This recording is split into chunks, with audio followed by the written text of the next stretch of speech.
వెళ్ళిన ప్రతిసారి మెడిసిన్స్ మార్చి ఇస్తుండేవాళ్ళు. Medicines use చేసేదాన్ని కానీ నాకు బీపీ కంట్రోల్ అయ్యేది కాదు. నేను ఉండేది ఓవర్ వెయిట్ కాదు, అయినా కానీ నాకు బీపీ కంట్రోల్ అయ్యేది కాదు. అలాగే 9 months అయిన తర్వాత నార్మల్ డెలివరీ అయ్యే ఛాన్స్ ఉంది కానీ ఖచ్చితంగా సిజేరియన్ చేయాలి, లేదంటే ఫిట్స్ వస్తుందని చెప్పి నాకు సిజేరియన్ సజెస్ట్ చేశారు. డెలివరీ అయిన తర్వాత మా బాబు కూడా ఇమ్యూనిటీ అనేది చాలా తక్కువగా ఉండడం వల్ల సీజనల్ గా జలుబు దగ్గుతో స్టార్ట్ అయితే వామిటింగ్స్ అని, మోషన్స్ అని, మా అబ్బాయితో కూడా చాలా సఫర్ అయ్యాను నేను. అసలు పిల్లలు ఉంటే ఈ విధంగా ఇబ్బంది పడాలి, అసలు పిల్లలే వద్దు అన్న ఆలోచనలో కూడా వెళ్ళిపోయాను నేను. అలా సఫర్ అయ్యాను. ఆ టైంలో లైఫ్ మీద హోప్ అనేది లేదు, కాన్ఫిడెన్స్ లేదు, ఏ పని చేయాలన్నా పక్కన వాళ్ళ మీద డిపెండ్ అవ్వాల్సిన సిచ్యువేషన్, ఎనర్జీ లేక అలా ఇబ్బంది పడుతున్న సిచ్యువేషన్ లో మా కోచ్ ద్వారా నాకు ఈ కమ్యూనిటీ పరిచయం అయింది. పరిచయం అయిన తర్వాత నేను కూడా మీ అందరిలాగే హెల్పింగ్ హ్యాండ్స్ కానీ లైవ్ వెల్నెస్ క్లబ్ కి అటెండ్ అవుతూ చాలా మంచిగా అందరు ఎక్స్పీరియన్సెస్ కి చాలా మంచిగా ఇన్స్పైర్ అయ్యేదాన్ని. మంచిగా ఉంది కదా, ఇంతమంది బెటర్ రిజల్ట్ తీసుకున్నారు, ఒకసారి నేను కూడా స్టార్ట్ చేస్తే బాగుంటుందేమో, ఇన్ని ట్రై చేస్తామని నేను కూడా న్యూట్రిషన్ తీసుకోవడం స్టార్ట్ చేశాను. స్టార్ట్ చేసిన ఫస్ట్ రోజు నాకు వచ్చిన చాలా మంచి ఎక్స్పీరియన్స్. నాకు ఆకలిలో తేడా తెలిసింది, ఎనర్జీ లెవెల్స్ లో వేరియేషన్ గమనించుకున్నాను. పక్క రోజు నాకు మోషన్ ఫ్రీ అయింది. అది చాలా మంచిగా అనిపించి కంటిన్యూ చేస్తూ వచ్చాను. ఆ క్రమంలో నా eating habits, life style correction చేసుకొని చాలా మంచిగా 4 months నుండి 12 kgs వెయిట్ గెయిన్ అయ్యాను. దానికి మా కోచ్ లైవ్ వెల్నెస్ క్లబ్ లో వచ్చే ఇన్ఫర్మేషన్ చాలా మంచిగా సపోర్ట్ అయింది. దానికి ఎప్పుడు కూడా నాకు మా కోచ్ నేను థ్యాంక్స్ చెప్తూనే ఉండాలి. ఈ క్రమంలో మంచిగా రిజల్ట్ తీసుకున్న తర్వాత మళ్ళీ రెండోసారి కూడా కన్సీవ్ అయ్యాను. త్రూఅవుట్ ద ప్రెగ్నెన్సీ అంతా కూడా ఈ గుడ్ న్యూట్రిషన్ ని, హెల్దీ బ్రేక్ఫాస్ట్ తీసుకొని మంచిగా బేబీకి కూడా బర్న్ ఇవ్వడం జరిగింది. ఈ రోజు మా ఇద్దరు పిల్లలు కూడా చైల్డ్ న్యూట్రిషన్ తీసుకుంటే చాలా హెల్దీగా ఉన్నారు. హాస్పిటల్ విజిట్ లేకుండా నేను మంచి వెయిట్ గెయిన్ అయ్యాను, మా హస్బెండ్ వెయిట్ లాస్ అయ్యారు. టోటల్ ఫ్యామిలీ అంతా కూడా చాలా మంచి రిజల్ట్ తీసుకొని చాలా హెల్దీగా యాక్టివ్ గా ఉన్నాము. ఇంత మంచి రిజల్ట్స్ రావడానికి రీజన్ మా కోచ్. మా కోచ్ నేను ఎప్పుడు కూడా థ్యాంక్స్ చెప్తూనే ఉంటాను. Thanks to my coach, thanks to this wonderful community, thanks to live wellness club. Thank you. Okay, ఒకసారి ఇప్పటి వరకు ఎక్స్పీరియన్స్ విన్నారు కదా, ఇప్పుడు ఇన్ఫర్మేషన్ లోకి వెళ్ళిపోదాము లేట్ లేకుండా. ఇన్ఫర్మేషన్ ఆస్మా గురించి. ఆస్మా అసలు ఎందుకు వస్తుంది, ఆస్మా రిలేటెడ్ ప్రాబ్లమ్స్ ఏమేమి ఉన్నాయి, దాంతో పాటు ఈ ఆస్మా వచ్చిందని మనం ఎలా రికగ్నైజ్ చేయాలి, ఎలా మనం కేర్ తీసుకోవాలి, ఎలా దీన్ని ప్రివెంట్ చేసుకోవాలి, ఇలాంటి విషయాలన్నీ కూడా ఈ రోజు అవే ఇక్కడ ఇన్ఫర్మేషన్ తీసుకుంది. కాకపోతే ఇక్కడ వచ్చే ఇన్ఫర్మేషన్ ఏదైతే ఉందో ఇది జనరల్ ఇన్ఫర్మేషన్ మాత్రమే, జనరల్ గా ఒక అవేర్నెస్ కోసం మాత్రం ఇచ్చే ఇన్ఫర్మేషన్ ఇది. అంతేగాని మీరు ఏదో యూజ్ చేసే మెడిసిన్స్ ని స్టాప్ చేసి తీసుకోమని కాదు. ఇక్కడ చాలా మంది ఎక్స్పీరియన్స్ కూడా షేర్ చేశారు. అదంతా కూడా వాళ్ళ పర్సనల్ అనుభవాలు. ఏదేదే మెడిసిన్స్ కి రీప్లేస్మెంట్ అయితే కాదు, ఫుడ్ కి రీప్లేస్మెంట్, బ్యాలెన్స్ న్యూట్రిషన్, దాంతో పాటు వాళ్ళ హ్యాబిట్స్ మార్చుకొని వాళ్ళంత మంచి రిజల్ట్స్ తీసుకున్నారు. ఓకేనా, ఇదంతా కూడా జనరల్ పర్పస్ అన్నమాట. ఓకే, నెక్స్ట్ ఈ ఆస్మా అనేది మనకి ఎలా మనం ఐడెంటిఫై చేయాలి అన్నప్పుడు, బ్రీత్ తీసుకోవడానికి చాలా కంఫర్టబుల్ గా ఉంటుంది, చాలా కష్టంగా ఉంటుంది. దాంతో పాటు చెస్ట్ లో పెయిన్ వస్తుంటది, నిద్రపోయేటప్పుడు గురక రావడము, దాంతో పాటు దగ్గు విపరీతంగా దగ్గు రావడము, ఇలాంటి చాలా సింటమ్స్ ఉంటాయి. వీటిని బట్టి మనం ఐడెంటిఫై చేయొచ్చు ఆస్మా రిలేటెడ్ సింటమ్స్ ఇవన్నీ. ఓకేనా, అయితే ఈ ఆస్మా అనేది దీని సివియారిటీ ఎలా ఉంటుంది అంటే, నెక్స్ట్ ఆస్మా సివియారిటీ అనేది ఒక్కొక్కరికి ఒక్కొక్కలాగా ఉంటుంది, అందరికి ఒకేలాగా ఉండదు. నెక్స్ట్ సార్, కొంతమందికి మాత్రము ఈ ఆస్మా వచ్చినప్పుడు అంత మేజర్ గా ఇబ్బంది ఏం పెట్టదు, కొంచెం ఇబ్బంది పడుతుంటారు కానీ అంత సివియర్ గా అయితే ఇబ్బందులు ఏముండవు. వాళ్ళ డే యాక్టివిటీస్ వాళ్ళు నార్మల్ గానే చేసుకోగలుగుతారు. కొంతమంది అయితే చాలా మేజర్ గా చాలా ఇబ్బంది పడుతూ ఉంటారు, వాళ్ళు డే యాక్టివిటీస్ చేసుకోవడానికి కూడా అంత కంఫర్టబుల్ గా ఉండరు అనమాట. డే అండ్ నైట్ ఈ ఆస్మా ప్రాబ్లమ్ తో చాలా ఇబ్బంది పడుతూ ఉంటారు. చాలా లైఫ్ థ్రెటనింగ్ గా కూడా ఉంటుంది ఆ ప్రాబ్లమ్ ఫేస్ చేసే వాళ్ళకి ఆ టైంలో. ఈ ఆస్మా అనేది ఒక్కొక్క టైంలో ఒక్కొక్కలాగా ఉంటుంది. ఏ టైంలో ఆ పీపుల్ ఆస్మా ఉండే పీపుల్ ఏ విధంగా సఫర్ ఏ టైంలో ఏ విధంగా ఇబ్బంది పడుతుంటారో తెలియదు. కాబట్టి వాళ్ళ చుట్టుపక్కల వాళ్ళ ఫ్యామిలీ మెంబర్స్ వాళ్ళని ఎస్పెషల్లీ ఫోకస్ గా వాళ్ళు ఏ టైంలో ఎలా ఉంటున్నారు, ఎలా ఇబ్బంది పడుతున్నారో వాళ్ళ మీద మనం కొంచెం ఫోకస్ పెట్టాలి. అలాగే వదిలేసేయకుండా వాళ్ళు కొంచెం గమనించుకుంటూ ఉండాలి మనము ఈ ఆస్మాతో ఇబ్బంది పడే వాళ్ళని. ఓకేనా, నెక్స్ట్ సార్, ఈ ఆస్మా వచ్చినప్పుడు మనకి లంగ్స్ లో ఏం జరుగుతుంది అన్నప్పుడు మీరు ఖచ్చితంగా ఈ డయాగ్రామ్ చూస్తే మీకు అర్థం అవుతుంది. నార్మల్ గా ఉన్న లంగ్ ఇలా ఈ విధంగా ఉంటుంది, ఆస్మా రిలేటెడ్ గా ఉన్నది ఈ విధంగా అయిపోతుంది. ఇక్కడ చూస్తే మీకు ఆస్మా ఉన్న వాళ్ళకి బ్రీతింగ్ తీసుకోవడం చాలా డిఫికల్ట్ గా ఉంటుంది. ఎందుకు ఇంత డిఫికల్టీగా ఉంటుంది అంటే ఈ యొక్క వాయు మార్గాలు, బ్రీతింగ్ తీసుకోవడానికి హెల్ప్ అయ్యేటువంటి వాయు మార్గాలు అనేవి బాగా కుంచుకుపోయి సన్నగా అయిపోతాయి అనమాట. ఆ గాలి పోయేటువంటి మార్గం ఏదైతే ఉందో అది చాలా సన్నగా అయిపోతుంది. అక్కడ మ్యూకస్ ప్రొడక్షన్ అనేది బాగా జరుగుతుంది కాబట్టి అక్కడ బాగా టైట్ అయిపోతుంది అనమాట. దానివల్ల బ్రీత్ తీసుకోవడం చాలా కష్టంగా ఉంటుంది. ఇక్కడ చూడండి, ఈ డయాగ్రామ్ గాని చూస్తే ఇక్కడ ఈ గాలి మార్గాలు అనేవి చాలా వెడల్పుగా బాగున్నాయి బ్రీత్ తీసుకోవడానికి. ఇక్కడ వచ్చేటప్పటికి ఆస్తమా ఉండేటువంటి లంగ్ వచ్చేసరికి ఇక్కడ మీకు ఆ గాలి మార్గం ఏదైతే ఉందో చాలా నేరోగా అయిపోయింది, సన్నగా అయిపోయింది. ఈ చుట్టుపక్కల కూడా మ్యూకస్ అనేది గట్టిగా పట్టేయడం వల్ల బ్రీతింగ్ తీసుకోవడానికి చాలా కష్టంగా ఉంటుంది. ఇంకా ఈ బ్రీత్ తీసుకోవడానికి కష్టంగా ఉంటుంది. ఆ టైంలోనే గురక రావడము, సౌండ్స్ వస్తూ ఉంటాయి బ్రీత్ తీసుకునేటప్పుడు. దాంతో పాటు నిద్రపోయడానికి కూడా చాలా డిస్టర్బెన్స్ గా ఉంటుంది. చాలా డిఫికల్ట్ సిచ్యువేషన్ అనమాట ఈ ఆస్తమా ఉన్నప్పుడు లోపల జరిగేటువంటి ఛాలెంజెస్ అనమాట ఇవన్నీ కూడా. ఇంకా కూడా మనం డీటెయిల్ గా చూసామంటే మీకు ఇంకా కూడా బాగా అర్థం అవుతుంది. నెక్స్ట్ ఇది చూసారంటే మీరు, ఇది మనం శ్వాస తీసుకునేటువంటి ట్రయాయిక్ అనేది అంటే విండ్ పైప్ అన్నమాట. ఇది గాలి మార్గం వెళ్తుంది కదా, విండ్ పైపు. ఈ విండ్ పైపు మనకి 2 గాలి గొట్టాలుగా ఇక్కడ డివైడ్ అయింది. దీన్నే బ్రాంకై అంటారు. ఈ 2 డివైడ్ ఉన్నాయి, ఇటొకటి డివైడ్ అయి ఉన్నాయి కదా. ఇది మనం దీన్నే ఇక్కడ డీటెయిల్ గా ఇచ్చిన్నారు సైడ్ కి. ఇది మనకు ఒక చెట్టు అనుకుంటే, ఒక ట్రీ అనుకుంటే, ఇవన్నీ కూడా కొమ్మల్లాగా ఉంది కదా. ఈ కొమ్మలన్నీ కూడా మనకి ఈ కొమ్మల చివరన మనకి ఈ కొమ్మలు అనేవి వచ్చేసి గాలి మార్గాలు అనమాట, ఎయిర్ వేస్. ఈ సన్నని గొట్టాల్లో నుంచి మనకి గాలి అనేది మనం తీసుకుంటూ ఉంటాము. ఈ చివర ఉంది చూడండి, ఈ గాలి గొట్టాలకి చివర ఉన్నాయి కదా, చిన్న చిన్న సంచుల్లాగా ఉంది కదా, అవి ఆల్వియోస్ అనమాట. ఈ ఆల్వియోస్ అనేది చిన్న స్పాంజ్ లాగా ఉంటాయి, గాలి సంచులు అనమాట ఇవి. ఓకేనా. ఈ సైడ్ ఉండేవన్నీ కూడా ప్రక్కటెముకలు, అలాగే లంగ్ అనేది ఊపిరితిత్తులు ఉన్నాయి కదా, ఇవి మన హార్ట్ కి ఇరువైపులా కూడా మెత్తగా తయారైనటువంటి అవయవం అనమాట ఇది. దాని తర్వాత చూస్తే ఈ డయాఫ్రమ్ అనేది మనకి సంబంధం లేకుండానే మనం బ్రీత్ అనేది తీసుకుంటుంటాం. ఆ బ్రీత్ తీసుకోవడానికి సపోర్ట్ చేసేది ఈ డయాఫ్రమ్. ఇది లంగ్ లోపల ఉండేటువంటి పార్ట్స్ అనమాట ఇవన్నీ కూడా. ఓకేనా. ఇంకా కూడా చూస్తే ఈ లంగ్స్ ఎటువంటి ఫంక్షన్స్ చేస్తాయి అనేది కూడా మీరు చూడాలి. ఈ లంగ్స్ ఏం చేస్తాయి అంటే మనం బ్రీత్ తీసుకోవడానికి, నెక్స్ట్ సార్, బ్రీత్ తీసుకోవడానికి అంటే ఇన్హాలేషన్, ఎక్సలేషన్, బ్రీత్ తీసుకోవడానికి బయటకు వదలడానికి సపోర్ట్ చేస్తుంది. దాంతో పాటు ఎక్స్టర్నల్ రెస్పిరేషన్ అంటే బయటికి శ్వాసక్రియ జరగడానికి, అంటే లంగ్స్ కి బ్లడ్ కి మధ్యలో జరగడానికి. తర్వాత ఇంటర్నల్ రెస్పిరేషన్, లోపల శ్వాసక్రియ జరగడానికి, అంటే టిష్యూస్ కి బ్లడ్ కి మధ్య. అలాగే ఎయిర్ వైబ్రేషన్స్ అంటే వోకల్ కార్డ్ అంటే లోపల సౌండ్స్ చేస్తా ఉంటది కదా, ఆ ఫంక్షన్స్ కరెక్ట్ గా జరగడానికి. దాంతో పాటు స్మెల్స్, మనకి కొన్ని కెమికల్ కి సంబంధించిన స్మెల్స్ వస్తా ఉంటాయి కదా, అలాంటి వాటిని మనం పీల్చుకోవడానికి, ఇట్లాంటివన్నీ కూడా జరగాలంటే మనకి లంగ్స్ ఫంక్షన్స్ అనేవి కరెక్ట్ గా జరగాలి. ఓకేనా. నెక్స్ట్ ఇంకా చూస్తే రెస్పిరేషన్, ఈ శ్వాసక్రియ అనేది ఎలా జరుగుతుందంటే మనకి చెప్పాను కదా, ఈ విండ్ పైప్ ఏదైతే ఉందో ఆ పైప్ నుంచి ఈ 2 డివైడ్ అయి ఉన్నాయి కదా, ఈ బ్రాంకై నుంచి వచ్చేవి ఈ గాలి గొట్టాలు ఉన్నాయి కదా, ఎయిర్ వేస్. ఈ ఎయిర్ వేస్ చివరన ఉన్నాయి కదా ఆల్వియోస్. ఈ ఆల్వియోస్ అనేవి మనకి 50,000 కోట్లకు పైగా ఉంటాయి. ఈ ఆల్వియోస్ ప్రతి ఎయిర్ వేస్ కి చివరన ఇవి ఉంటాయి అనమాట. చాలా చిన్నగా ఉంటాయి ఇవి. వీటి యొక్క డయామీటర్ ఎంత ఉంటుందంటే 0.3 mm ఉంటుంది అనమాట. అంత చిన్నదిగా ఈ గోన్ సంచులాగా చిన్నవి ఉంటాయి.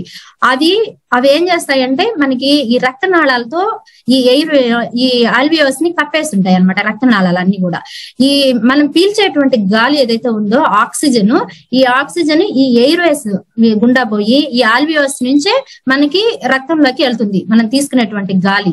ఇదంతా జరగడానికి మనం తీసుకున్నటువంటి ఆక్సిజన్ మన బ్లడ్ లో కలవడానికి హెల్ప్ చేసేది ఈ ఆల్వియోస్ అన్నమాట. చాలా చిన్నవి, అవి చాలా చిన్న సైజ్ లో ఉంటాయి. అవి ఆక్సిజన్ ని మన రక్తంలో వెళ్లేదానికి సపోర్ట్ చేస్తా ఉంటాయి. తర్వాత మనకి డయాఫ్రమ్ ఉంది కదా, మనకి సంబంధం లేకుండానే మనం బ్రీత్ తీసుకుంటా ఉంటాం.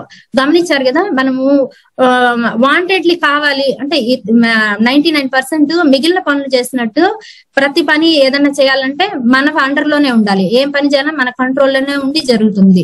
ఈ వస్తువు తీసి ఇక్కడ పెట్టాలన్నా ఇంకేం చేయాలన్నా గానీ మనము ఇన్వాల్వ్ అవే చెయ్యాలి. కానీ బ్రీత్ తీసుకోవడము మన ఇన్వాల్వ్మెంట్ ఉండదు. ఆటోమేటిక్ గా బ్రీతింగ్ అనేది తీసుకుంటాము, వదిలేస్తుంటాము. ఎలా జరుగుతుందంటే ఈ డయాఫ్రామ్ అనేది పైకి కదిలినప్పుడు బ్రీత్ తీసుకుంటాము, అది మళ్ళీ ఇలా కిందకు వచ్చేసినప్పుడు బ్రీత్ వదిలేస్తాము. ఈ డయాఫ్రామ్ పైకి కిందకి కదిలినప్పుడు మనం ఆటోమేటిక్ గా శ్వాస అనేది తీసుకుంటూ వదిలేస్తాము. అది మన కంట్రోల్లో ఉండదు, ఆటోమేటిక్ గా అది జరిగిపోతూ ఉంటుంది. ఎలా జరుగుతుందంటే అది బ్రెయిన్ నుంచి ఆటో నర్వస్ సిస్టమ్ సపోర్ట్ తో అక్కడి నుంచి బ్రెయిన్ నుంచి సింటమ్స్ వస్తాయి. సిగ్నల్స్ వచ్చినప్పుడు ఆటోమేటిక్ గా డయాఫ్రామ్ అనేది మూవ్మెంట్ చేసినప్పుడు ఆటోమేటిక్ గా బ్రీతింగ్ అనేది తీసుకోవడము వదలడం అనేది ఇక్కడ జరుగుతుంది. అంతే, ఎంతో ఇంపార్టెంట్. మనం బ్రతుకున్నామంటే శ్వాస మీదే డిపెండ్ అయ్యింది.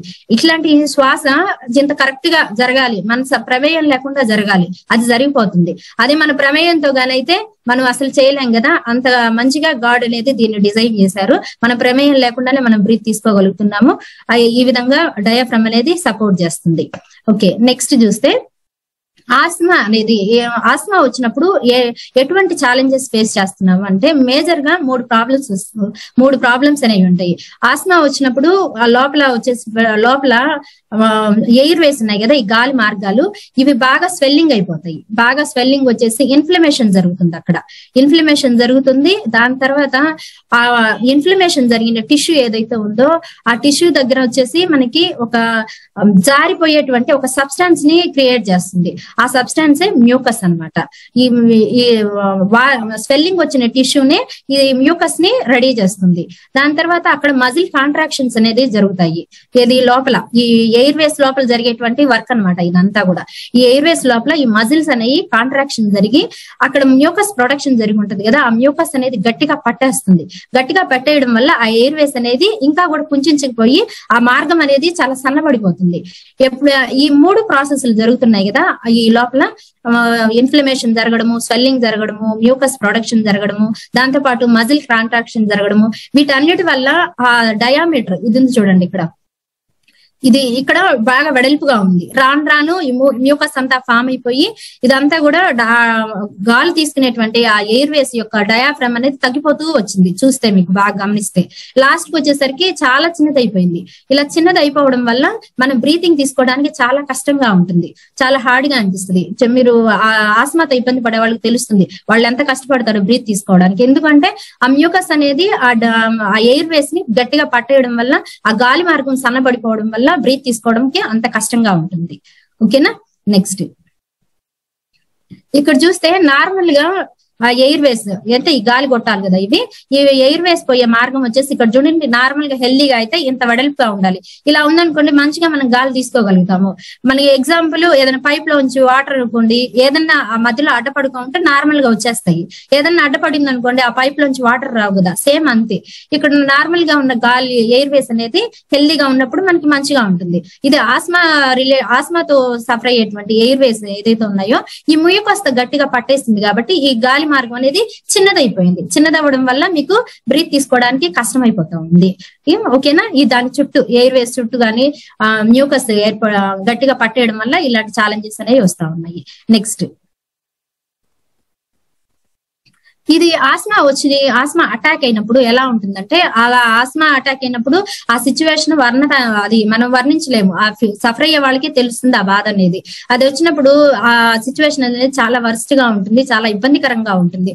ఎందుకంటే మనము స్నీజ్ చేస్తాం కదా, స్నీజ్ చేయాలని చెప్పి ట్రై చేస్తాము, బయటికి రాదు. బయటికి రాకపోగా ఆ చుట్టుపక్కల ఎయిర్ వేస్ అంతా కూడా గాలి మార్గాలన్నీ బాగా స్వెల్లింగ్ వచ్చేస్తాయి. ఆ స్వెల్లింగ్ వచ్చేసి ఆ మ్యూకస్ గట్టిగా పట్టేసి చాలా ఇబ్బందికరంగా ఉంటుంది. అది మీరు ఇందాక నుంచి ఆ డయాగ్రామ్ బాగా గమనించుంటే మీకు అర్థమై ఉంటుంది. దీంతో పాటు ఆ మ్యూకస్ గట్టిగా పట్టేయడం వల్ల గుర్రు అనే సౌండ్స్ రావడము, హిజ్జింగ్ అనే సౌండ్ రావడము, అది ఎట్లా ఉంటుందంటే చూస్తే చాలా ఇబ్బందికరంగా కూడా ఉంటుంది. అలా సఫర్ అవుతా ఉంటారు. దాంతో పాటు చెస్ట్ లో కూడా పెయిన్ వస్తా ఉంటుంది అనమాట ఇలా ఇబ్బంది పడే వాళ్ళకి. దాంతో పాటు ఇదంతా కూడా పర్సన్ టు పర్సన్ డిఫరెంట్ గా ఉంటుంది, అందరికీ కూడా ఒకేలాగా ఉండాలని లేదు. ఇలా సఫర్ అవుతుంటారు. దీన్ని క్లియర్ చేసుకోవాలని చెప్పి కొంతమంది ఎక్కువగా దగ్గితే క్లియర్ అయిపోతుందేమో అని చెప్పి అలా కూడా ట్రై చేస్తా ఉంటారు దాన్ని క్లియర్ చేసుకోవడానికి. ఓకేనా, నెక్స్ట్ ఇంకా ఈ ఆస్మా అనేది ఎన్ని స్టేజెస్ లో ఉంది మనకి అన్నప్పుడు, ఆస్మా మనకి దానికి సివియారిటీని బట్టి, వాళ్ళకు ఉండేటువంటి సిచ్యువేషన్ సివియారిటీని బట్టి డిఫరెంట్ సింటమ్స్ ఉంటాయి. ఆ సింటమ్స్ లో డిఫరెంట్ స్టేజెస్ లో ఉన్నాయి. ఇక్కడ 4 స్టేజెస్ లో ఫస్ట్ ఇది చూస్తే అడపాదడప అంటే కొన్నిసార్లు అప్పుడప్పుడు వస్తూ ఉంటది, పోతూ ఉంటది. దీనివల్ల పెద్ద ఇబ్బంది ఏమి ఉండదు. మనకి మన డే యాక్టివిటీస్ మనం రెగ్యులర్ గా చేసుకోగలుగుతాం. యాక్టివిటీస్ కి ఏమి ఇబ్బంది కలిగించే విధంగా అయితే ఈ ఫస్ట్ ది ఉండదు. ఓకేనా. తర్వాత మైల్డ్ గా వస్తుంటది. ఆస్మా అనేది కొంచెం మైల్డ్ గా ఉంటది. ఈ మైల్డ్ గా ఉన్నప్పుడు సింటమ్స్ ఎలా ఉంటాయి అంటే వారానికి 1-2 సార్లు వస్తుంటది, పోతూ ఉంటది. దానివల్ల కూడా పెద్ద ఇబ్బంది ఏమి ఉండదు. తర్వాత మోడరేట్ గా వస్తుంటది అనమాట ఈ ఆస్మా అనేది. మోడరేట్ గా వచ్చినప్పుడు వీక్ లో ఖచ్చితంగా నైట్ టైం వస్తుంది. అయితే నైట్ అంతా ఉండదు, కొంచెం సేపు ఉండి పోతుంది. అయితే యాక్టివిటీస్, వాళ్ళు రెగ్యులర్ యాక్టివిటీస్ చేసుకోవడానికి మరీ అంత ఇబ్బందికరంగా ఉండదు, కానీ కొంచెం వాళ్ళ యాక్టివిటీస్ చేసుకోవడానికి లిటిల్ బిట్ సఫర్ అవుతూ ఉంటారు. దాంతో సివియర్ గా వచ్చింది అనుకోండి ఆస్మా అనేది, ఫోర్త్ స్టేజ్ లో సివియర్ గా వస్తుంది. ఈ సివియర్ గా వచ్చినప్పుడు వాళ్ళు డే అండ్ నైట్ తేడా లేకుండా ఇబ్బంది పడుతూ ఉంటారు. దాంతో పాటు వాళ్ళు డే యాక్టివిటీస్ చేసుకోవడానికి చాలా ఇబ్బందికరంగా ఉంటుంది. అంటే ఏ పని చేయలేరు. దానివల్ల మళ్ళీ అడిషనల్ గా హెడ్ ఏక్ అని ఇవి కూడా వస్తుంటాయి. కాబట్టి ఇంకేం పనులు చేసుకోకుండా దీంతోనే ఇబ్బంది పడిపోతా ఉంటారు అనమాట. ఎక్స్ట్రీమ్ గా ఆస్మాతో ఇబ్బంది పడేవాళ్ళు. నెక్స్ట్, ఈ ఆస్మా రావడానికి అసలు కారణాలు ఏంది అని అన్నప్పుడు, అది ఈ ఆస్మా రావడానికి కారణాలు అంటే చాలా ఉంటాయి. అది వాళ్ళ పరిసరాలను బట్టి, దాంతో పాటు వాళ్ళ పేరెంట్స్ నుంచి కొంతమందికి వస్తుంది, వాళ్ళ సిబ్లింగ్స్ నుంచి కొంతమందికి వస్తుంది. అంటే బ్లడ్ రిలేషన్ లో ఎవరికైతే అలాంటి సిచ్యువేషన్స్ ఉన్నాయో అలాంటి వాళ్ళకి వచ్చేదానికి ఎక్కువ ఛాన్స్ ఉంది. దాంతో పాటు ఓవర్ వెయిట్ ఉన్నప్పుడు వస్తుంది. అలాగే స్మోక్ చేసే వాళ్ళకి వస్తుంది. వీళ్ళు ఎవరైతే స్మోక్ చేస్తుంటారో వాళ్ళ దగ్గర ఉన్న వాళ్ళకి కూడా ఇది వచ్చేదానికి ఎక్కువ ఛాన్స్ ఉంది. దాంతో పాటు చాలా ఎక్కువ అంటే గాఢంగా వస్తుంటాయి స్మెల్స్. అలాంటి స్మెల్స్ పీల్చుకున్నప్పుడు గానీ, లేదంటే పొల్యూషన్ లో ఉన్నప్పుడు గానీ ఈ ఆస్మా వచ్చేదానికి ఎక్కువ ఛాన్సెస్ ఉన్నాయి. దాని తర్వాత ఎక్కువ మనము వ్యవసాయం చేస్తుంటారు కదా, వ్యవసాయానికి యూజ్ చేసేటువంటి కెమికల్స్ ఏవైతే ఉన్నాయో ఆ కెమికల్స్ రెడీ చేసే అక్కడ మ్యానుఫ్యాక్చరింగ్ చేస్తుంటారు కదా, అలాంటి టైంలో కూడా మనకి ఈ ఆస్మా వచ్చేదానికి ఎక్కువ ఛాన్స్ ఉంది. దాంతో పాటు స్కిన్ కి సంబంధించి అలర్జీస్ వస్తుంటాయి. స్కిన్ సంబంధించిన అలర్జీస్ వచ్చేసి బాగా ఇచ్చింగ్ వచ్చేసి బాగా దురదగా ఉందని చెప్పి చేస్తా ఉంటారు. దానివల్ల వాళ్ళకి ఎక్కువ ఆస్మా వచ్చేదానికి ఛాన్సెస్ ఉన్నాయి. ఆ టైంలోనే వాళ్ళకి రన్నింగ్ నోస్ రావడము, తర్వాత కళ్ళ చుట్టూ బాగా దురదలుగా రావడము, బాగా నలిపేస్తా ఉంటారు ఐస్ చుట్టూ. ఇవన్నీ కూడా ఆస్మా రావడానికి వచ్చేటువంటి కారణాలు అన్నమాట. ఓకేనా. ఇంకా కూడా ఈ ఆస్మాని ఇంకా ట్రిగ్గర్ చేసేవి కూడా ఉన్నాయి కొన్ని. ఏంటి అవి కూడా చూద్దాము. నెక్స్ట్ సార్, ఈ ఆస్మాని ఇంకా కూడా ఏమేమి ట్రిగ్గర్ చేస్తున్నాయంటే కొన్ని వాతావరణాన్ని, అంటే కొన్ని సడన్ గా పరిసరాలు, అంటే వాతావరణం క్లైమేట్ మారిపోతూ ఉంటుంది. అలాంటి క్లైమేట్ లో కానివ్వండి, కొన్ని కండిషన్స్ వల్ల మనకి ఆటోమేటిక్ గా ఈ ఆస్మా రిలేటెడ్ ఆస్మా అనేది ఒక్కొక్కసారి ఎక్కువ అవుతుంటుంది. ఆ ఆస్మాని ఎక్కువగా ట్రిగ్గర్ చేస్తా ఉంటాయి అన్నమాట. ఏంటి అన్నప్పుడు ఎక్కువగా రెస్పిరేటరీకి సంబంధించిన ఇల్నెస్ అన్నమాట. రెస్పిరేటరీకి సంబంధించి అంటే శ్వాస తీసుకోవడము, ఎక్కువగా జలుబు, దగ్గు ఇలాంటి వాటితో ఇబ్బంది పడుతుంటారు. అలా వచ్చినప్పుడు ఇంకా ఆస్మా ఎక్కువ అయ్యేదానికి ఎక్కువ ఛాన్స్ ఉంది. అలాంటి సిచ్యువేషన్ లో బ్రీతింగ్ తీసుకోవడం చాలా కష్టం అవుతుంది.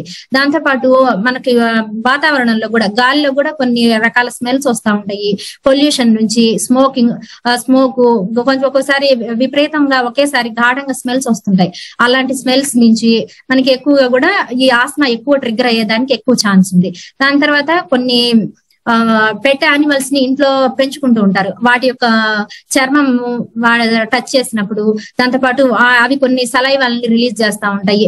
వాటిని అవి టచ్ చేసినప్పుడు అలాంటి టైంలో కూడా ఎలర్జీ ఎక్కువై కూడా మనకి ఆస్మా అనేది ఎక్కువగా ట్రిగ్గర్ అయ్యేదానికి ఛాన్స్ ఉంది. దాంతో పాటు కొంతమందికి ఎక్కువ ఎమోషన్స్ ఉంటాయి. అంటే ఏ సిచ్యువేషన్ జరిగినా ఎక్కువగా నవ్వడము, ఎక్కువ ఏడవడము, అలా దాంతో పాటు ఎక్కువగా పెద్దగా అరుస్తూ ఉంటారు. ఇవి కూడా మనకి ఆస్మాని ఎక్కువగా ట్రిగ్గర్ చేసేటువంటి ఒక వన్ ఆఫ్ ద రీజన్ అన్నమాట. దాంతో పాటు ఒక్కొక్కసారి ఏమవుతుందంటే సమ్మర్ ఎక్కువగా ఉందనుకోండి, కింద ఫ్లోర్ భూమి అంతా కూడా బాగా డ్రై అయిపోయి ఉంటుంది. డ్రై అయిపోయినప్పుడు ఎక్కువ విపరీతంగా మట్టి అనేది దుమ్ము పైకి వస్తూ ఉంటుంది కదా, ఆ దుమ్ము కూడా పడదు. అది కూడా మనకి ఎక్కువగా ఆస్మా వచ్చేదానికి ట్రిగ్గర్ చేస్తూ ఉంటుంది. దాంతో పాటు వింటర్ లో ఎక్కువ పొగ మంచు వస్తుంటుంది. దాని వల్ల కూడా ఎక్కువ విపరీతంగా తుమ్ములు వచ్చేస్తా ఉంటాయి. ఆ దుమ్ముకి కానివ్వండి, ఈ పొగ మంచుకి కానీ బయటకు వెళ్ళారనుకోండి ఇంకా నాన్ స్టాప్ గా తుమ్ముతూనే ఉంటారు. ఇవి ఎక్కువగా మనకి ఆస్మాని ట్రిగ్గర్ చేసేటువంటి ఐటమ్స్ అన్నమాట. ఓకేనా? ఏ ఐటమ్ ఏ కండిషన్ వల్ల మీకు ఎక్కువ ఆస్మా ట్రిగ్గర్ అవుతుంది అనేది మీరు ఐడెంటిఫై చేయాలి. ఐడెంటిఫై చేసుకొని అలాంటి సిచ్యువేషన్ కి మీరు దూరంగా ఉండాలి. అప్పుడు మాత్రమే మీరు కొంతలో కొంత బెటర్ అవ్వగలుగుతారు. ఓకేనా? నెక్స్ట్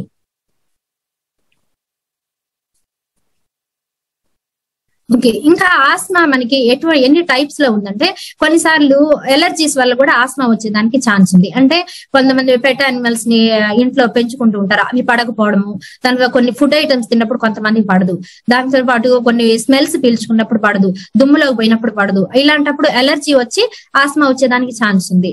కొన్ని ఐటమ్స్ చూస్తే అలర్జీ ఉండదు కానీ అయినా కూడా ఆస్మా వచ్చేదానికి ఛాన్స్ ఉంది. అది వన్ టైప్ ఆఫ్ ఆస్మా అనమాట.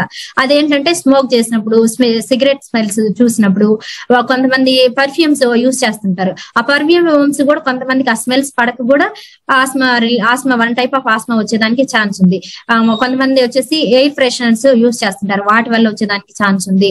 దాంతో పాటు ఎక్కువ మ్యానుఫ్యాక్చరింగ్ ఇండస్ట్రీస్ ఉంటాయి కదా, వాటిలలో పనిచేసే వాళ్ళకి వన్ టైప్ ఆఫ్ ఆస్మా అనేది వస్తుంది. దాని తర్వాత కొంతమంది ఎక్సర్సైజ్, ఏరోబిక్స్, విగ్రస్ గా ఎక్సర్సైజ్ చేయడము, అలాంటి యాక్టివిటీస్ కూడా వాళ్ళు కూడా వన్ టైప్ ఆఫ్ ఆస్మా అనేది రావడానికి ఎక్కువ స్కోప్ ఉంది. దాంతో పాటు మనకి పెయిన్ కిల్లర్స్ కి సంబంధించి కొంతమంది మెడిసిన్స్ యూజ్ చేస్తుంటారు కదా, వాటి వల్ల కూడా మనకి ఈ ఆస్మా వచ్చేదానికి వన్ టైప్ ఆఫ్ ఆస్మా వచ్చేదానికి ఛాన్స్ ఉంది. దాంతో పాటు ఇంకా కూడా కొంతమందికి నైట్ టైంలో ఎక్కువ కొంతమందికి నిద్ర పట్టదు.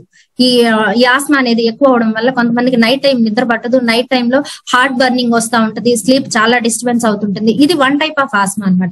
అందరికి ఒకే రకమైనటువంటి ఆస్మా వచ్చేదానికి వస్తుందని కూడా మనం చెప్పలేము. కొంతమందికి ఫుడ్ ఐటమ్స్ పడక వస్తుంది, కొంతమందికి ఏదైనా ఇండస్ట్రీలో వర్క్ చేసే వాళ్ళకి అక్కడ కెమికల్స్ అవి పడక కొంతమందికి వస్తుంది. డిఫరెంట్ టైప్స్ ఆఫ్ ఆస్మాలు అనేవి వచ్చేదానికి ఎక్కువ ఛాన్సెస్ అనేవి ఉన్నాయి. Okay, next sir. ఓకే, మనకి ఆస్మా వచ్చినప్పుడు మనకి ఎలాంటి సింటమ్స్ వస్తాయి అనేది కానీ చూస్తే ఇది ఒక్కొక్కరికి ఒక్కొక్క రకమైన సింటమ్స్ ఉంటాయి. ఒక్కొక్కరికి ఒక్కొక్కటి ట్రిగ్గర్ చేయడం వల్ల మనకి ఆస్మా వచ్చేదానికి ఛాన్స్ ఉంది. అలా వచ్చినప్పుడు ఎలాంటి సింటమ్స్ ఉంటాయంటే బ్రీత్ తీసుకోవడం చాలా కష్టంగా ఉంటుంది, చెస్ట్ లో పెయిన్ రావడము, నిద్రపోయేటప్పుడు కానీ మామూలుగానే గురకొస్తున్నట్టు ఉండడము, అంటే ఇన్హాలేషన్ ఎక్సాలేషన్ చేసేటప్పుడు గురకొస్తున్నట్లు అనిపిస్తుంది. ఇంకా పిల్లలు అయితే మనం బాగా గమనించవచ్చు, పెద్దగా గురకొస్తా ఉంటది, పిల్లి కూతులు అంటారు కదా, అలాంటి వాయిస్ కూడా వస్తా ఉంటది. వాళ్ళు బ్రీత్ తీసుకోవడానికి చాలా కష్టపడుతూ ఉంటారు. దాంతో పాటు ఎక్కువగా దగ్గు, కాఫ్ రావడము, ఎక్కువ జలుబు, దగ్గు, ఇలాంటి సింటమ్స్ అనేవి చాలా ఎక్కువగా కనిపిస్తుంటాయి. ఈ అన్ని సింటమ్స్ వచ్చినప్పుడు మనకి ఆస్మా రిలేటెడ్ సింటమ్స్ అని మీరు రికగ్నైజ్ చేయాలి. ఓకే, నెక్స్ట్ దీన్ని నెక్స్ట్ సార్ ఎలా మనం కేర్ తీసుకోవాలి, ఎలా ప్రివెంట్ చేసుకోవాలి అన్నప్పుడు ఖచ్చితంగా మీరు ప్రాపర్ గా న్యూట్రిషన్, అంటే బ్యాలెన్స్డ్ న్యూట్రిషన్ మీ బాడీకి కావాల్సింది మీరు సఫిషియెంట్ గా ఇచ్చినప్పుడు, మీరు ఇమ్యూనిటీ లెవెల్స్ ని మంచిగా గెయిన్ చేసుకున్నప్పుడు ఇలాంటి ఛాలెంజెస్ రాకుండా ఉంటాయి. దాంతో పాటు ప్రాపర్ గా ఏరోబిక్స్ ఎక్సర్సైజ్ అనేది చేసుకోవాలి. అలాగే బ్లడ్ లో కూడా హిమోగ్లోబిన్ పర్సెంటేజ్ అనేది మరి ఎక్కువగా ఉంచుకోవాలి. బ్లడ్ పర్సెంటేజ్ తగ్గినప్పుడు కూడా ఆటోమేటిక్ గా మీకు ఇమ్యూనిటీ అనేది తగ్గిపోతుంది. అది కూడా వన్ ఆఫ్ ది రీజన్ కాబట్టి మీరు బ్లడ్ ని కూడా ఇంక్రీజ్ చేసుకోవాలి. దాంతో పాటు మనకి ఏదైతే ఆస్మాని ట్రిగ్గర్ చేస్తున్నాయో అలాంటి ఐటమ్స్ కి మనం దూరంగా ఉండాలి. దాంతో పాటు మనము మనకి ఆస్మాని ట్రిగ్గర్ చేసే వాటి అంటే ఎలర్జీస్ ఏదైతే వస్తుంటాయి కదా, అట్లాంటి ఐటమ్స్ ని కూడా మీరు తినడము అవాయిడ్ చేస్తూ ఉండాలి. దాంతో పాటు మీకు ఇంకా కూడా ఈ అలర్జీ వచ్చినప్పుడు బయటికి పోవాలంటే చాలా కంఫర్టబుల్ గా ఉండదు. అలాంటప్పుడు మీ సీనియర్స్, అంటే మీకంటే పెద్దవాళ్ళు ఎవరైతే ఉంటారో వాళ్ళ దగ్గర కొంచెం కాన్ఫిడెన్స్ బిల్డ్ అయ్యేంత వరకు వాళ్ళతో మాట్లాడుతూ ఇంకేమన్నా చేంజెస్ చేసుకోవాలనేది వాళ్ళతో మాట్లాడి గైడెన్స్ తీసుకోవడం వల్ల కూడా మీ కాన్ఫిడెన్స్ అనేది బిల్డ్ అవుతుంది. ఓకేనా? అండ్ నెక్స్ట్ మనం ఇంకా కూడా కరెక్ట్ గా నెక్స్ట్ సార్ ఏం చేయాలన్నప్పుడు మనం తీసుకునే ఫుడ్ లో డైట్, న్యూట్రిషన్, అంటే మన మంచిగా ఇమ్యూనిటీ బిల్డ్ చేసుకున్నప్పుడు ఇలాంటి ప్రాబ్లమ్స్ రాకుండా ఇమ్యూనిటీ బిల్డ్ చేసుకోవాలన్నప్పుడు మనకి మొత్తము ఇంద్రధనుసులో ఎన్ని కలర్స్ అయితే ఉంటాయో అన్ని కలర్స్ ప్రతిరోజు మనం మన బాడీకి ఇవ్వాలి. అన్ని కలర్స్ అంటే పైన మనము ఏదైతే కలర్స్ చూస్తున్నామో ఇక్కడ రెడ్, గ్రీన్ ఉంది కదా, అది కాదండి, కట్ చేసినప్పుడు లోపల కలర్ అనమాట. ఇప్పుడు పపాయ ఉందనుకోండి ఎల్లోగా ఉంటుంది, యాపిల్ వైట్ గా ఉంటుంది, అలాగా క్యారెట్ రెడ్ గా వస్తుంది కదా, కదా, అలా different different colours of fruits ని మనము డైలీ మనము డేలో మనం ప్లాన్ చేసుకోవాలి. అలాంటప్పుడు మనము మంచిగా మన ఇమ్యూనిటీని బిల్డ్ చేసుకోవడానికి చాలా బాగా హెల్ప్ అవుతుంది. దాంతో పాటు మనకి ఏదైతే ఆస్మాని ట్రిగ్గర్ చేస్తున్నాయో అలాంటి వాటికి మనకు కొంచెం దూరంగా ఉండాలి. మనం మంచిగా గుడ్ ఫ్యాట్స్ ని యాడ్ చేసుకోవచ్చు, ఒమేగా 3 ఫ్యాట్స్ ని యాడ్ చేసుకోవచ్చు. దాంతో పాటు మనకి మంచిగా విటమిన్స్ మినరల్స్ ఉండేటట్టు, ఫైటో న్యూట్రియంట్స్ ఉండేటట్టు, ఇవన్నీ ఉండేటట్లు మనం యాడ్ చేసుకున్నప్పుడు మన ఇమ్యూనిటీని మనం కరెక్ట్ గా బిల్డ్ చేసుకుంటాము. ఇలాంటి ఆస్మా రిలేటెడ్ ప్రాబ్లమ్స్ రాకుండా మనం హెల్దీగా ఉండొచ్చు. ఓకేనా. ఇంకా కూడా మనము న్యూట్రిషన్ వైజ్ ఏమేమి యాడ్ చేసుకోవచ్చు అన్నప్పుడు ఖచ్చితంగా ఫార్ములా 1 న్యూట్రిషన్ షేక్ మిక్స్ మనము మీల్ రీప్లేస్మెంట్ ఎందుకు అన్నప్పుడు దీంట్లో చాలా తక్కువ క్యాలరీలు, హై ఇన్ న్యూట్రిషన్ వాల్యూస్ ఉంటాయి. అందులో పాటు ప్రోటీన్, విటమిన్స్, మినరల్స్ మీ బాడీకి ఏ ఏజ్ వాళ్ళకైనా ఎవరికైనా కావాల్సినటువంటి విటమిన్స్, మినరల్స్ అంటే ప్రతి ఒక్కరికి 114 రకాల పోషక విలువలు కావాలి. అవన్నీ ప్రతి ఒక్కరికి కావాలి కాబట్టి ప్రతి ఒక్కరు తీసుకోవాల్సినటువంటి న్యూట్రిషన్ అనమాట. ఇది మనం మార్నింగ్ టైంలో మీల్ రీప్లేస్ చేసుకోవచ్చు. దాంతో పాటు ఇంకా మీ పర్పస్ ని బట్టి కూడా మీరు నైట్ డిన్నర్ కూడా రీప్లేస్ చేయాలి. ఓకేనా. దీంట్లో మనకి 8 రకాల డిఫరెంట్ ఫ్లేవర్స్ ఉన్నాయి. Mango, vanilla, chocolate, orange, strawberry, kulfi, banana, caramel and rose kheer different flavours ఉన్నాయి కాబట్టి చాలా మంచిగా మనం ఎంజాయ్ చేయొచ్చు. ఓకేనా. ఒకటే కాకుండా నెక్స్ట్ గాని చూస్తే మనం ఇంకా ఇమ్యూనిటీని బిల్డ్ చేసుకోవాలనుకున్నప్పుడు మనకు పర్సనలైజ్డ్ ప్రోటీన్ పౌడర్ అనేది చాలా బాగా హెల్ప్ అవుతుంది. ఎందుకు అన్నప్పుడు ఇందులో soya plus whey protein combination లో ఉంటుంది. మజిల్ బిల్డ్ చేసుకుంటాము, మజిల్స్ అనేవి స్ట్రాంగ్ గా ఉంటాయి. దాంతో పాటు మన ఆకలిని కంట్రోల్ లో పెట్టుకోగలుగుతాము. ఆకలిగా కంట్రోల్ లో పెట్టుకుంటే మన అన్నెసరీగా ఏదంటే అది తినము. అన్నెసరీగా ఏదంటే అది తిన్నామనుకోండి ఓవర్ వెయిట్ అవుతాము, ఇమ్యూనిటీ తగ్గిపోతుంది. ఈ ప్రోటీన్ తీసుకోవడం వల్ల మనకి హంగర్ కూడా కంట్రోల్ లో ఉంటుంది కాబట్టి మనం వెయిట్ మనం బ్యాలెన్స్ చేసుకుంటాము, మన ఇమ్యూనిటీని కూడా మనం స్ట్రాంగ్ గా పెట్టుకోగలుగుతాము. దాంతో పాటు మన బాడీ కూడా చాలా ఫ్లెక్సిబుల్ గా ఉంటుంది. అలాగే ఇందులో మనం ఈ ప్రోటీన్ తీసుకోవడం వల్ల మన ఇమ్యూనిటీని ఎందుకు స్ట్రాంగ్ గా పెట్టుకోగలుగుతామంటే బయట నుంచి సీజనల్ గా మనకి ఫ్లూ అని, వైరస్ అని వస్తుంటాయి కదా, అలాంటి వాటి నుంచి మన బాడీ మనం ప్రొటెక్ట్ చేసుకోగలుగుతాము. దానికి మన బాడీలో యాంటీబాడీస్ అనేది చాలా స్ట్రాంగ్ గా డెవలప్ అవడానికి మనకి ప్రోటీన్, పర్సనలైజ్డ్ ప్రోటీన్ పౌడర్ అనేది చాలా బాగా సపోర్ట్ అవుతుంది.